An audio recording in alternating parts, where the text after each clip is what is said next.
Hey guys, check this out.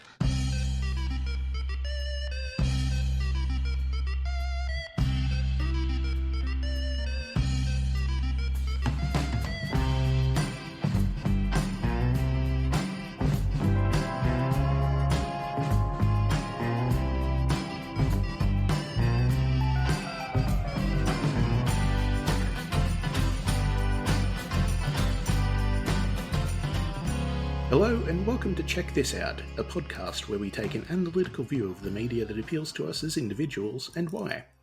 I am El, your host, and with me today is special guest and enemy of the show, Raniko. If you would, please introduce yourself and tell us a bit about yourself. Hi, I am Raniko. I'm an Australian who is living in Sweden. I was putting out stuff on YouTube, would like to again at some point, but I have a small human that is occupying a lot of my time at the moment, making it difficult to get things done. I mean, fair. Can't exactly leave them to fend for themselves anymore. It's not exactly PC. No, or particularly clever. Worked out for Rome. No, well, I mean, there are wolves in Sweden. They've reintroduced them, but I don't know that there are many around where we live. So it might be a bit difficult to get them to raise up. Well, maybe that's an excursion then. So you're bringing something to us that you enjoy and are passionate about. Could you talk a little bit about it in your own words? Yeah, sure. So this is about a kind of a multiple series of shows, but it's called Back in Time for Dinner. And it's something that started in the UK, and now there are 3 different versions of it, a bit like kind of what happened with The Office, where different countries have licensed the same concept to do the same thing. And it's a series about taking a family and showing them, having them live through what it was like to live and eat back through, depending on the show, 1950s, 60s, 70s, 80s, 90s, 2000s. So how technology's changed, what things became available, how your life changed as that technology came down. And yeah, it's been very interesting to also compare the different series as I've watched through them. Like sort of the, when would it have been? Like the post-war economic miracle of Japan bringing out all the like microwaves and everything, for example. Yeah. So microwaves are a really big thing when they're introduced. The 3 countries that have done them thus far are Australia, the UK, which is where it started, and Canada. And they're culturally kind of similar, but obviously they're in very different places in the globe. They had very different things happen to them. And so you see the common thread of technology, but you also see, that lens of different countries and different things happening in those regions that also influences things. So cool. I've got my prepared list of questions that are designed to delve a little bit deeper into that enjoyment of yours, if that's all right. Yeah, that's good. Cool. So question 1. Imagine that I was someone who'd been recently awoken from a coma, or resurrected from being frozen in ice, or even like a houseplant gifted sapience by some malevolent wizard. Essentially, I know what media is, but I have never experienced any. How would you explain this show without comparing it to anything? Would you like to learn about what you've missed, in the case of someone who's been reanimated, about how society has changed, how the food we eat has changed over the course of the last 50 to 60 years, or 100 years if you want to go and watch the sequel series? But surely I could just read a book. You could, but this is about seeing people experience it for themselves. Reading a book doesn't give you the same presentation. It doesn't give you the same impact as seeing someone run through it. You can get into their heads a bit more, yes, but you don't get the same opportunity to kind of see these people have that lived experience while still having a modern perspective. Fair enough. Question 2. Hypothetically, our positions are reversed, and I'm guesting on your immensely popular and award-winning podcast. I've just answered the previous question with your response verbatim.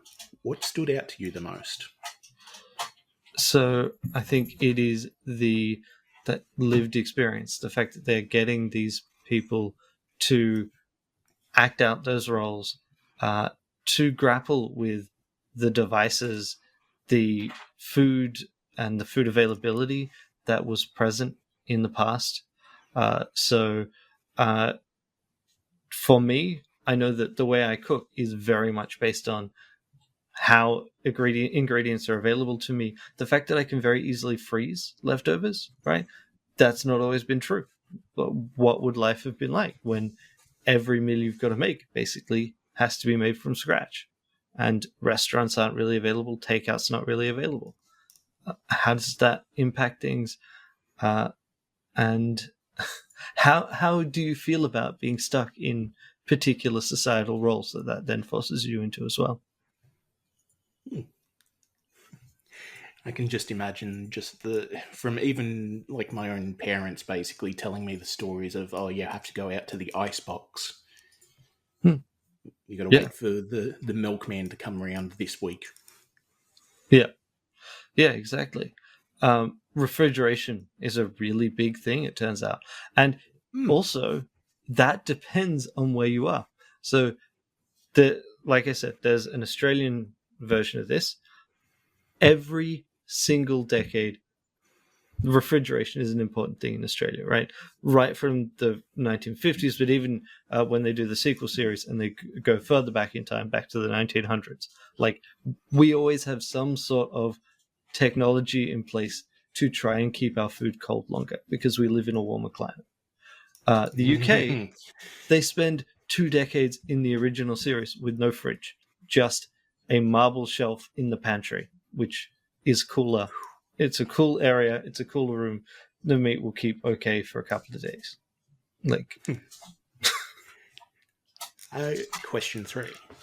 So we can tell that this is obviously something that you care about. What got you to give it a chance in the first place? Homesickness. So, like I said, I live in Sweden. I wanted to watch some Australian media.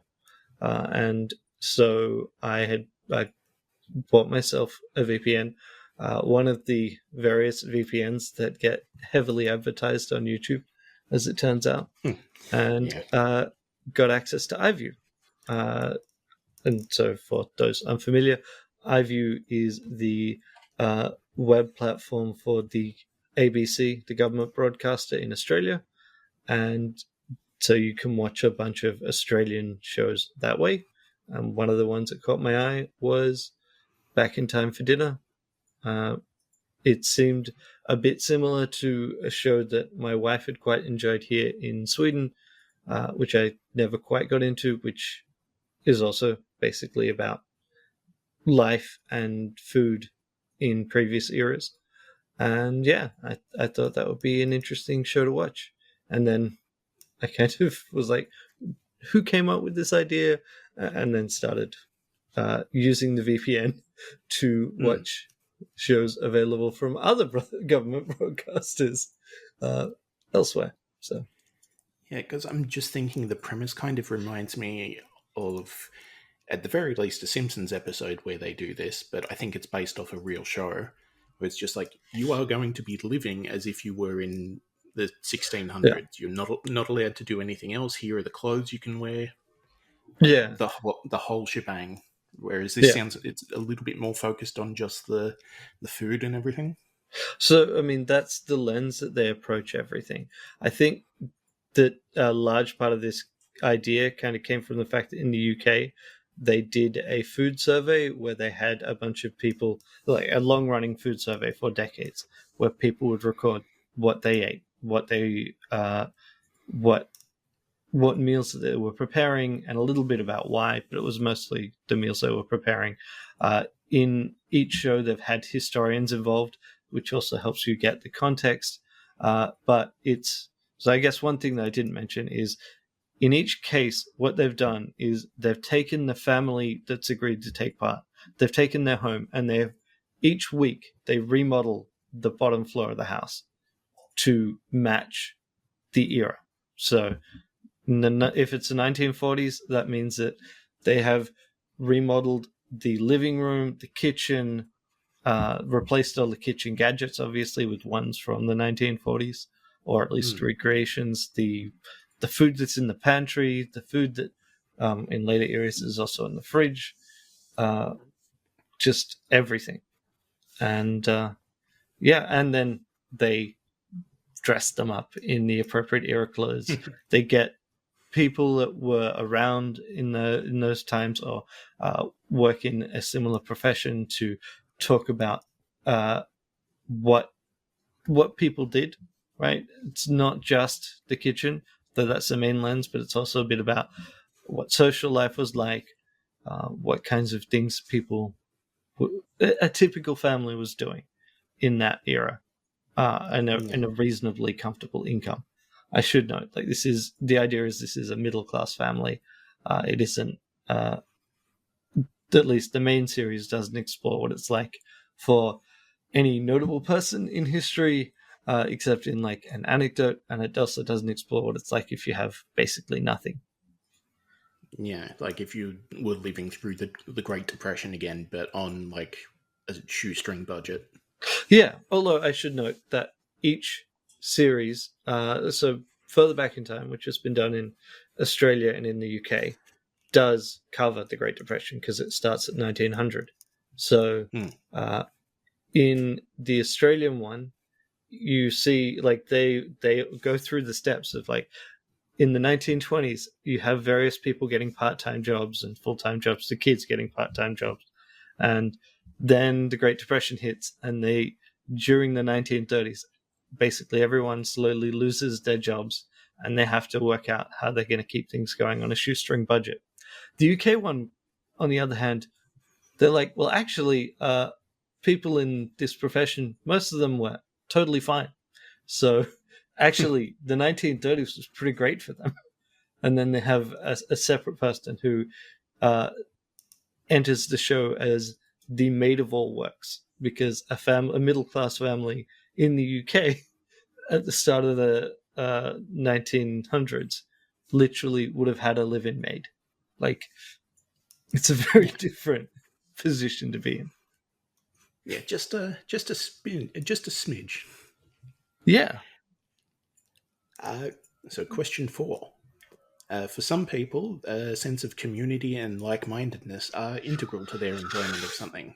So to your knowledge, is there a community based around this show that you're aware of? And if so, what are they like?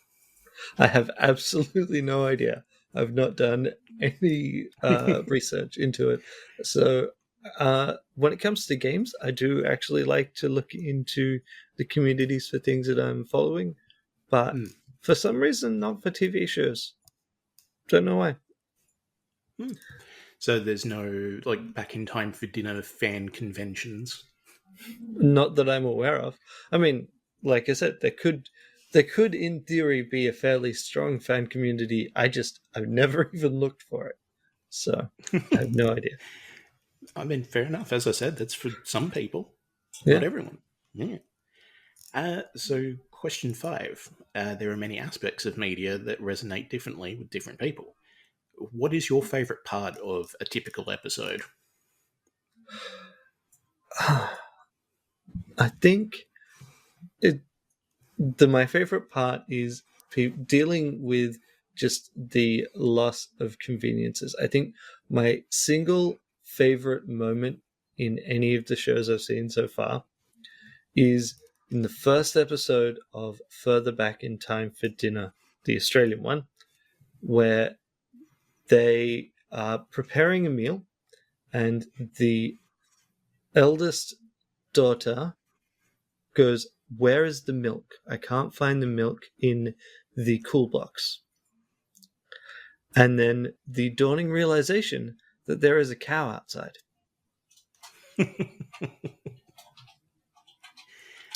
Yep. And obviously, like, someone who was actually from that era would not be horrified at the realization that they suddenly need to milk this cow. But I mean, hell, someone that from that era probably would have done it hours ago. yeah, absolutely. And part of it is seeing someone, who I can relate to a bit more easily, as they have grown up at least in a roughly similar era to me, trying to grapple with how it was like then, how life was in those days, I guess I should say. Like just adjusting to expectations. Yeah, absolutely. And so, question 6, following on from the previous question, what do you think would appeal most to the general public? I think it's mostly about what it was like before we had all the conveniences we had today. Was life one of the things that is posed by a few families is the idea that maybe life was better then because you have different weights on your time and different emphasis on spending time with your family. I'm not the kind of person that tends to think that, but I do like to see what kinds of how life has changed, and I find that quite appealing to look through. So kind of the more like historical education type aspect. Yeah, and like when they hit eras that you're more familiar with, there's also a certain sense of nostalgia. The Australian show, in particular, for me, because I'm Australian, it was interesting to see parts of history I was familiar with. But on the other hand, when I watched the UK and the Canadian one, I was seeing history that I'm not very familiar with. I mean, the Australian education system does talk a bit about the UK for some reason, especially when it comes to World War II. Yeah, it's weird how they're like connected sometimes. Who can say? And World War I should say. But like when it comes to Canada, it's like, well, it's that country on the top of the US. North America. Yeah, not something I've spent much time looking into. Fair enough. So question 7. Say that I do end up enjoying this because of your excellent recommendation. What would be your number one follow-up? It doesn't need to be like a sequel series or anything, but if I wanted something along the same sort of vein. Okay, well, in this case, there are so many kind of spin-offs that I'm still working my way through. So there's the basic concept of Back in Time for dinner. There's also Christmas specials, which is what was Christmas like in each of those decades. And there's a UK and a Canadian one of that. There's Back in Time for the Weekend, which I believe focuses on leisure. There's Back in Time for Brixtons, which is about the experience of the people of colour moving to the UK, and especially black people moving to the UK. And there are many others. If you ever... and I know of Historia Eterna in Swedish is a similar kind of concept. If you manage to track down a copy of that with subtitles. That said, if you manage to do that, please let me know, because I'm still looking for a copy of that with even Swedish subtitles, so I can have a better chance of following what's going on there. So I'll keep you posted. I can just imagine is someone in the UK watching the Australian Christmas special and going, what the bloody hell? Yeah, sadly there isn't a Australian Christmas special.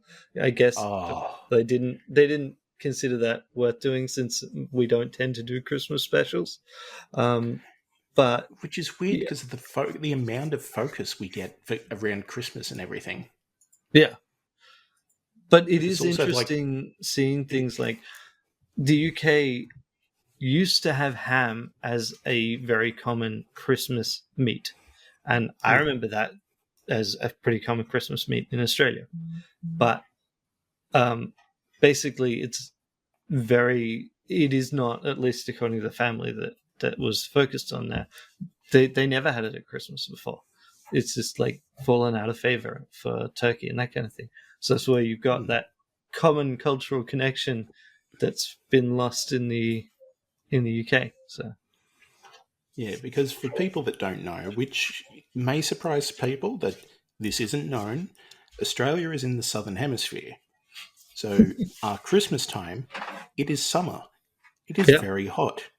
If it yeah, is 600 degrees Celsius outside, the last thing you want to do is do a whole roast dinner. yeah, absolutely. But that's Yeah. still what gets pushed. I don't get it. It does and it doesn't. Like um, Yeah.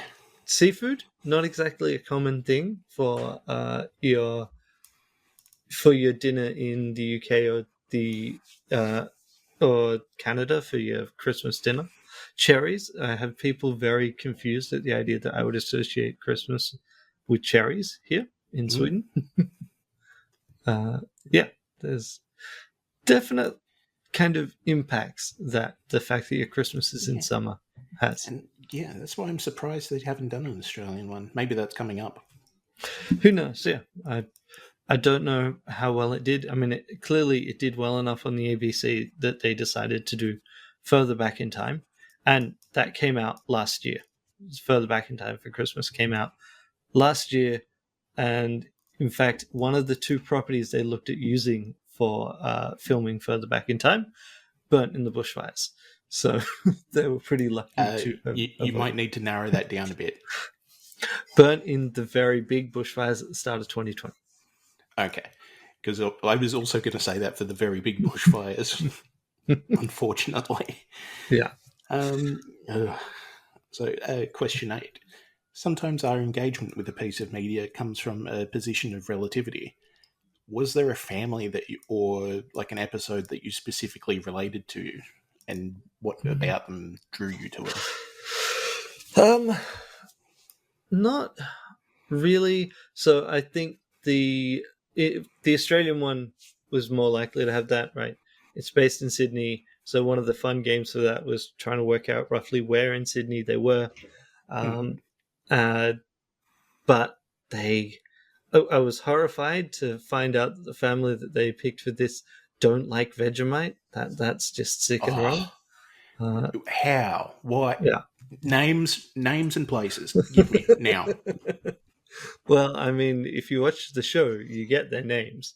And if you pay attention to the bus routes, I think you can figure out roughly where they're located. But yeah. I'm flummoxed. Yeah, well, I mean, turns out not everyone likes Vegemite. It's bizarre. I don't understand it. Blasphemy. So, question 9. A lot of these types of interviews rely on the question of what would you bring with you to a desert island in order to try and get to know a person. But that's not what this show does. What we ask instead is to picture this scenario. You're on a desert island with no hope of rescue, but food, water, shelter, and everything like that is being taken care of. So you're not going to succumb before, your natural time. You've also been provided with a single piece of media and the means to engage with it. And for you, this is Back in Time for Dinner. How frequently do you rewatch it, and how long before you're sick of it? That's a good question. I don't frequently rewatch media, at least televised media. So, I mean, if it's the only bit of content I've got, hopefully it's like that. Like I said, the whole kind of extended deal, because then there's quite a bit of it. Let's say they'll give you what is currently available, and you're not going to get any updates. Then I reckon I probably end up watching each series half a dozen times in that scenario. before I get sick of it. I think it would be quite helpful because, especially if you're looking at some of the older eras where there is more independence from kind of global supply chains, then there's certainly some stuff there that I could probably use on a desert island. But yeah, probably about that much.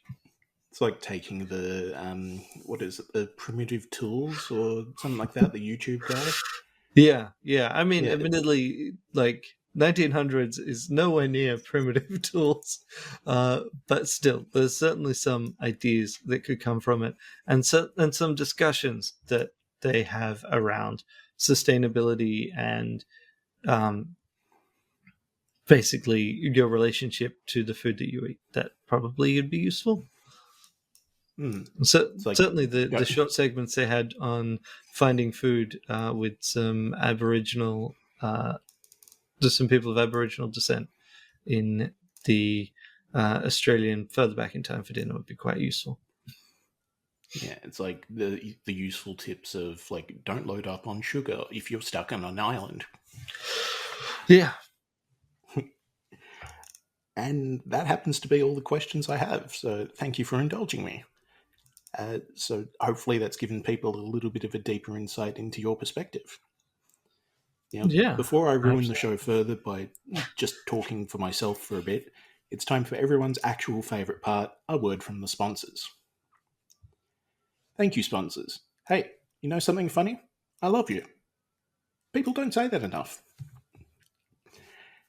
Now, I do have the follow-up from a review from last episode's enemy of the show and self-proclaimed escaped android learning to love, Dino Winwood's recommendation of Action Mutante, or Mutant Action. Is this a property that you're familiar with? Nope. Not even a little bit. Fair enough. It took me a while to find a copy that worked, and I will not disclose my sources on a public podcast. But it was pitched, I think, as more comedic than it ended up being. It ended up being a little bit more dramatic than I had anticipated. It was still good, but yeah, I think I went into it with a bit of a different perspective for it.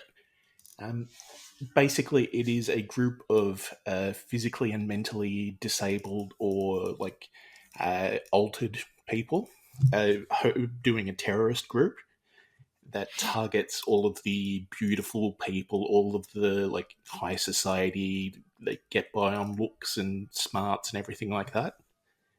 And they try to kidnap like a famous heiress, and it goes spectacularly wrong, and the boss ends up going crazy and trying to kill everyone to get a bigger share of the bounty.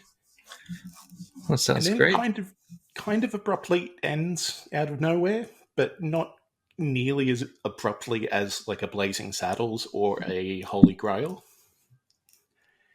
because they are very abrupt and just what the hell happened. But I think if I were being generous, I would say it's a 3 out of 5. Might end up being a 2.5. Not something that you're keen to then try and dig deeper into to try and get some better answers to those questions as to why it ended so abruptly or why they made certain decisions. I mean, I assume it was budget, because the costumes were good. The props, not so much. It's like, oh, he's got a big gun that is like literally a sheet of cardboard. Okay. But if anyone is up to the challenge, I mean, hell, look it up. It's worth a watch. And I think I will be trying to look into a little bit more of like the director's work, because he's made a few other ones apparently. But yeah. So before we wrap up the final ever episode of Check This Out for this recording session, and the fourth time that I've ever made that joke, would you be able to tell the audience where they might find you online and if you have anything to spruik? Yeah, so I mean, you can find me online. I use Ranico in most places, but there are some other people that also use that. I'm Ranico on Twitter. I have a YouTube channel, Ranico Plays, that in theory, I will put videos up on again at some point when I have time.